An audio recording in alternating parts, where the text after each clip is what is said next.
Welcome back to the Hydroponic Daily with me, Dr. Russell Sharp, the inventor of gold leaf. And today is one of my favourite subjects. It's iron, or Fe as it's known scientifically.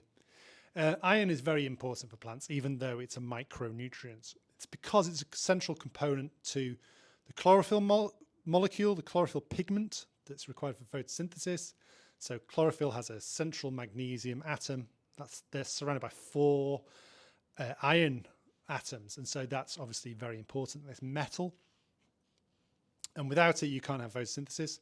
And so, as you would imagine, the symptoms of deficiency is a yellowing of young leaves, or chlorosis of the young leaves, and then obviously that will spread to older leaves if this situation is severe. Now, more of an issue in areas where you're growing in soil, especially high soil pH, because iron becomes 100-fold less unavailable as the pH rises 1 unit, because it's logarithmic. Other nutrients will become unavailable as the soil pH rises, but iron, it's 100-fold, whereas things like copper, it's like 10-fold. So very important getting your iron nutrition right if you're growing in alkaline soils, and you use chelated iron if you can't change the soil pH. It's very common in citrus crops. You'll see chlorosis of young leaves on citrus plants, especially house plants. So that's something to look out for. Iron fertilizers are used mostly though in lawns and sports turf, and that's because as soon as you put them on, within a few hours you get instant green up. Now that is not the production of chlorophyll. That happens way too fast for it to be the production of chlorophyll, especially as it's January in the UK here. If I took some of our ultimate iron fertilizer out of the warehouse, put it on the lawn outside, it would go green in a few hours, even though the plants aren't even metabolizing really, they're dormant. And that's because iron binds to the tannins on the cell walls. Not a lot of people know this. And it also binds to moss and makes the moss look very dark before it kills the moss. And so iron does lead to dark green plants, but it's not for the reason you think when it comes to lawns. In citrus, if you put it on a citrus plant, it's not going to go green and revert from that yellowing in a few hours. It's going to take weeks.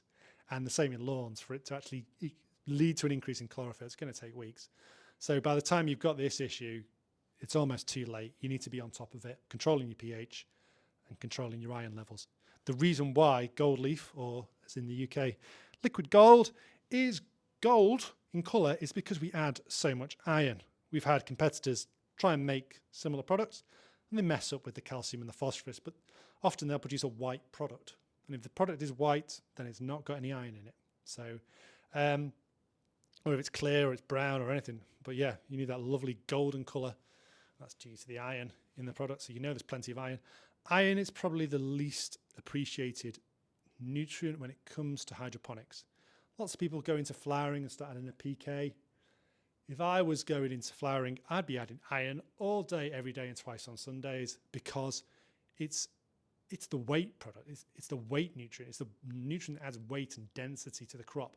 And if you're selling a crop that is sold on its weight value, a high value crop, then why wouldn't you add something like this that adds serious weight to every cell in that produce? It's a no-brainer for me. So yeah, iron.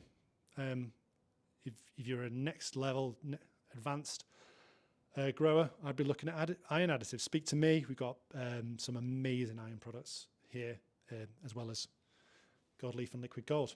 Thank you very much. Any comments? Comment below.